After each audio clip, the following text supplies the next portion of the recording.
नमस्कार, मैं हूं श्रीकांत प्रजापति और आप मेरे साथ देख रहे हैं बीसीसी न्यूज। आई खबरों में बढ़ने से पहले डालते हैं सुर्खियों पर एक नजर।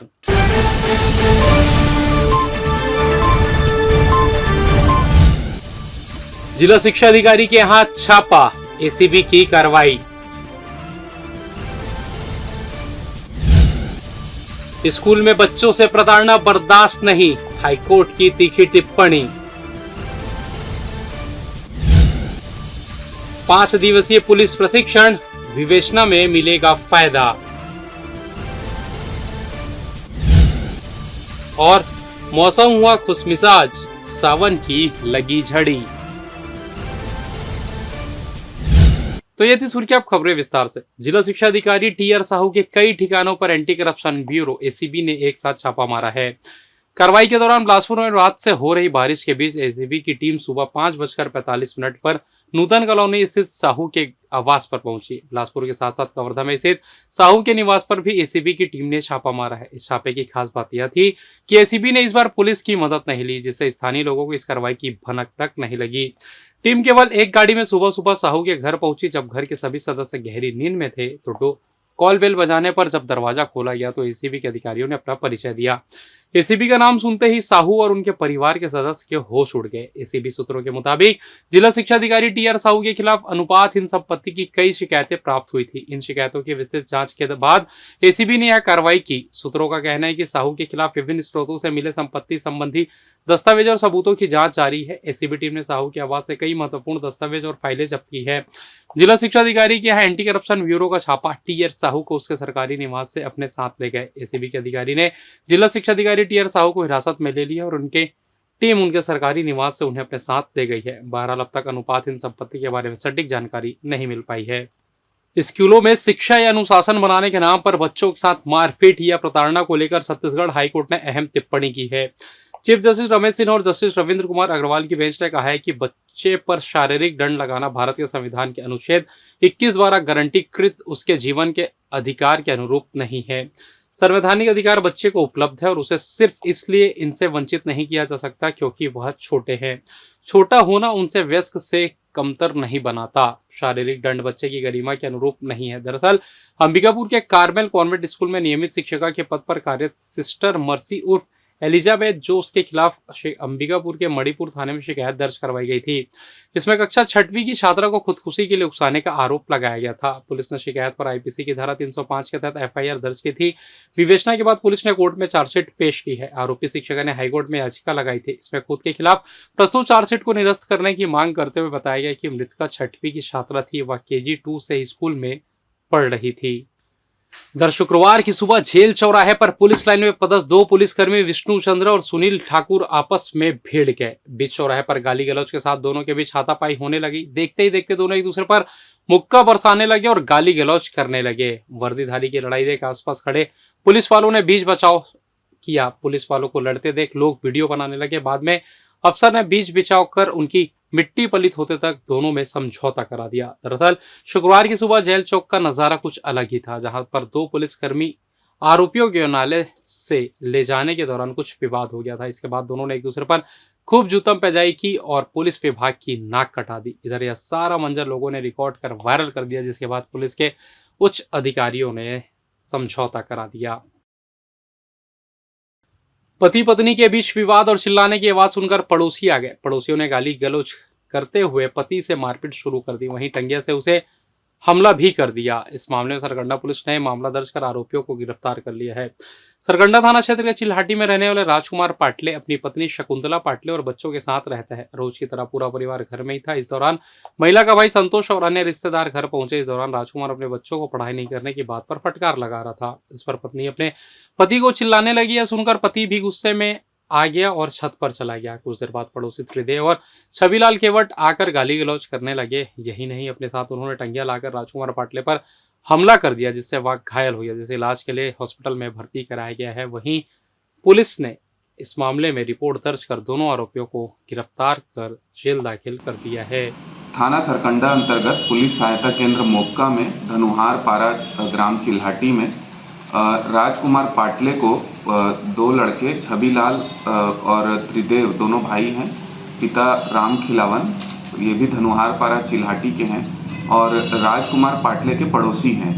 राजकुमार पाटले कल अपने बच्चों को पढ़ाई लिखाई नहीं करते हो ऐसा बोल करके चिल्ला रहे थे और गाली गलौज कर रहे थे अपने घर के छत पर जा करके, जिसको उनके पड़ोसी छविलाल और त्रिदेव जो है सुन करके उनको गाली गलौज करने लगे। वह घर के बाहर निकलने पर मारपीट करने लगे। जब विवाद बढ़ गया तो राजकुमार पाटले के सिर पे कुल्हाड़ी से छविलाल व त्रिदेव मिल करके वार किए हैं। घटना की सूचना जैसे ही मिली, थाना सरकंडा व पुलिस सहायता केंद्र मोक्का में टीम बना करके वरिष्ठ अधिकारियों को घटना की सूचना दी गई।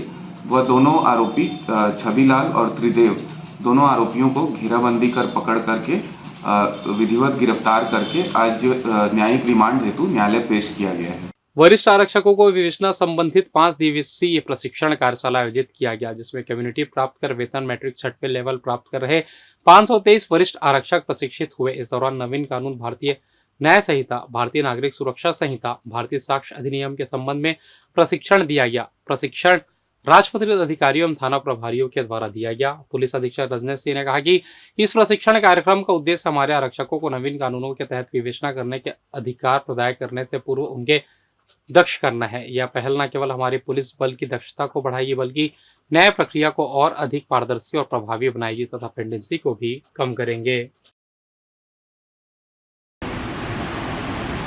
और ये इसी कारण से दिया गया है कि सभी आज हमारे कर्मचारी जो हैं वो इन चीजों को समझते हैं, उनमें संवेदनशीलता है, उसमें अकाउंटेबिलिटी है और उनमें ट्रांसपेरेंसी है। मतलब जिम्मेदारियों का निर्वहन करने की क्षमता है, एक समर्पण है। वर्दी को जब हम पहनते हैं तो एक अलग हमारे भीतर एक ऊर्जा उत्पन्न होती है। हजारों लोग शामिल सेलेक्ट हुए होंगे। और फिलहाल वक्त तो चलो छोटे से ब्रेक का, मिलते हैं ब्रेक के बाद, कहीं जाइएगा नहीं। पिछले 17 वर्षों से रियल एस्टेट के क्षेत्र में दे रहे हैं अपनी सेवाएं और लगातार शहर की जनता को एक नई लिविंग लाइफस्टाइल। अपने कार्यों एवं सेवाओं के माध्यम से लाखों लोगों की उम्मीदों को दिया है आकार। इसलिए जिले में ही नहीं पूरे प्रदेश में इनकी पहचान है बरकरार। आपके सपनों के घर को हकीकत में बदल कर है दिखाना, इसलिए आपके लिए लेकर आए हैं भाटी आशिया।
ब्रेक के बाद आप सभी का स्वागत है। ये बढ़ते हैं अगली खबर की ओर। बिलासपुर जिले में शुक्रवार को दिन भर हल्की बूंदाबांदी हुई और बादल छाए रहे। इसके चलते सर्द हवाएं चलती रही। जिले में जून से अब तक 618 मिलीमीटर वर्षा हुई है, जिससे बारिश का कोटा फुल हो चुका है। मौसम विभाग ने शनिवार को बिलासपुर सहित संभाग के कई जगहों पर तेज बारिश होने की संभावना जताई है। जिले में वातावरण में नमी के प्रभाव से कुछ जगहों पर बूंदाबांदी और हल्की वर्षा भी दर्ज की गई। इस मानसून में पहली बार सावन में खंड वर्षा की स्थिति देखने को मिल रही है। मौसम विभाग के आंकड़ों के मुताबिक 12.2 मिलीमीटर वर्षा दर्ज की गई है। हालांकि जिस तरह से मौसम विभाग ने अनुमान लगाया था पिछले 2 दिनों में उस तरह बारिश नहीं हुई है, लेकिन शनिवार सुबह से ही बारिश हो रही है, जो देर रात तक चलती रही। ऐसा अनुमान लगाया जा रहा है कि सावन की झड़ी अब शुरू हो चुकी है। इधर मोबाइल में बैलेंस नहीं होने की बात कहना बड़े भाई को महंगा पड़ गया। गुस्से में आकर छोटे भाई ने चाकू से बड़े भाई पर हमला कर दिया, वह भी ताबड़तोड़, जिसका इलाज अब सिम्स में चल रहा है। इस मामले में सरकंडा पुलिस ने आरोपी छोटे भाई को गिरफ्तार कर लिया है। दरअसल सरकंडा निवासी धर्मेंद्र सूर्यवंशी गुरुवार की सुबह अपने घर में ही था। इस दौरान छोटे भाई दीपक सूर्यवंशी ने जीजा को कॉल करने के लिए कहा। इस पर धर्मेंद्र ने कहा कि मोबाइल में बैलेंस नहीं है। यह सुनते ही दीपक को गुस्सा आई और उसने जान से धमकी देते हुए सब्जी काटने के चाकू से बड़े भाई पर हमला कर दिया। दीपक ने 1-2 नहीं बल्कि चाकू से कई बार ताबड़तोड़ वार कर दिया। वहीं घायल अपने भाई को वहां छोड़कर घर से भाग निकला, जिसे आसपास के लोगों के द्वारा हॉस्पिटल पहुंचाया गया, जिसके बाद पुलिस ने इस मामले में आरोपी छोटे भाई दीपक सूर्यवंशी को छठघाट के पास से गिरफ्तार कर जेल दाखिल कर दिया है। थाना सरकंडा अंतर्गत ग्राम खमतरई में धर्मेंद्र सूर्यवंशी नामक व्यक्ति को उसका भाई दीपक सूर्यवंशी जो है सब्जी काटने वाले चाकू से वार कर घायल कर दिया था, जिसे तत्काल सिम्स अस्पताल भर्ती कराया गया। वह तत्काल FIR कायम कर हमने दीपक सूर्यवंशी जो आरोपी लड़का था उसका भाई, उसे तत्काल गिरफ्तार किया है और अभी उसमें अग्रिम विवेचना जारी है। शादी का झांसा देकर युवक करीब 8 माह तक महिला से दुष्कर्म करता रहा, वहीं बाद में शादी करने से इनकार कर दिया, जिसके बाद इस मामले की रिपोर्ट सकरी थाने में दर्ज कराई गई, जहां पुलिस ने आरोपियों को गिरफ्तार कर जेल दाखिल कर दिया है।